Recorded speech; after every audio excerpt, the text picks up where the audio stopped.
आप सभी को मेरा नमस्कार। आज बात करेंगे हम भारत सरकार के बारे में।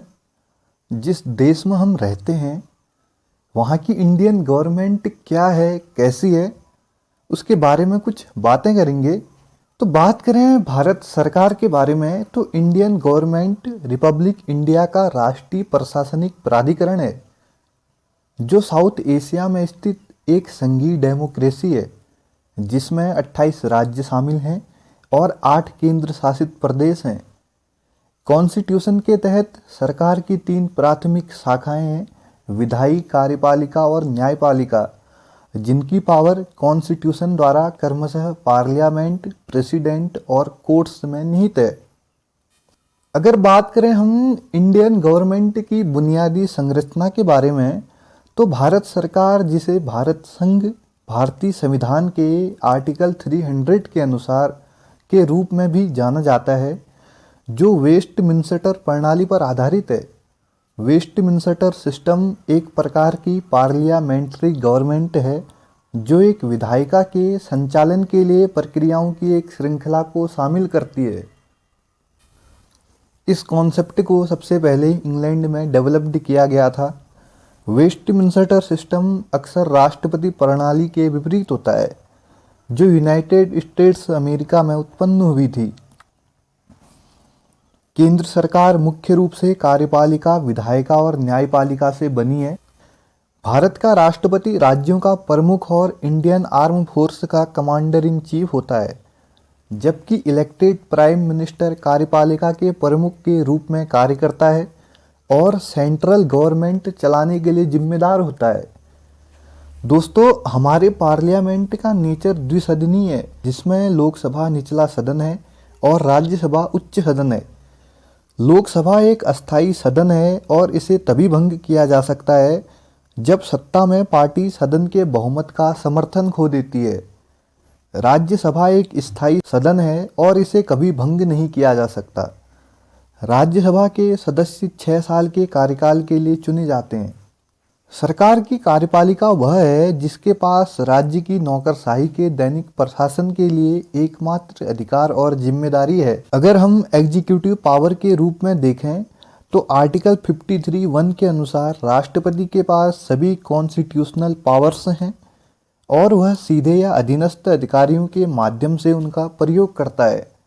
प्रेसिडेंट की खुशी के दौरान मंत्रिपरिषद सत्ता में रहती है। यदि कोई राष्ट्रपति अपनी पहल पर मंत्रिपरिषद को बर्खास्त कर देता है तो इससे संवैधानिक संकट पैदा हो सकता है, लेकिन यह तब होगा जब मंत्रिपरिषद के पास लोकसभा में बहुमत का समर्थन न हो। राष्ट्रपति भारत में कई उच्च अधिकारियों की नियुक्ति के लिए जिम्मेदार है। इन उच्च अधिकारियों में 28 राज्यों के गवर्नर्स शामिल हैं। राष्ट्रपति राज्य के प्रमुख के रूप में अन्य देशों के राजदूतों की साख भी प्राप्त करते हैं। दोस्तों, भारत के राष्ट्रपति किसी दोषी व्यक्ति को एक बार क्षमादान दे सकते हैं या सजा कम कर सकते हैं। ये तो बात थी राष्ट्रपति की। अगर बात करें प्रधानमंत्री की तो भारत का पीएम सरकार का मुख्य एग्जीक्यूटिव और लोकसभा में मेजोरिटी रखने वाले मेजोरिटी पार्टी का लीडर होता है और कैबिनेट का पीठासीन सदस्य और अध्यक्ष होता है और कानून का प्रस्ताव लाने के लिए जिम्मेदार होता है।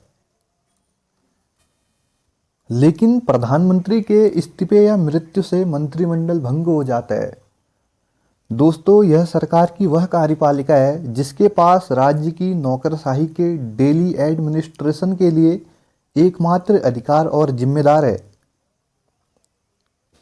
लेकिन देश में कानून व्यवस्था को सुचारू रूप से चलाने के लिए न्यायतंत्र की स्थापना करी जाती है।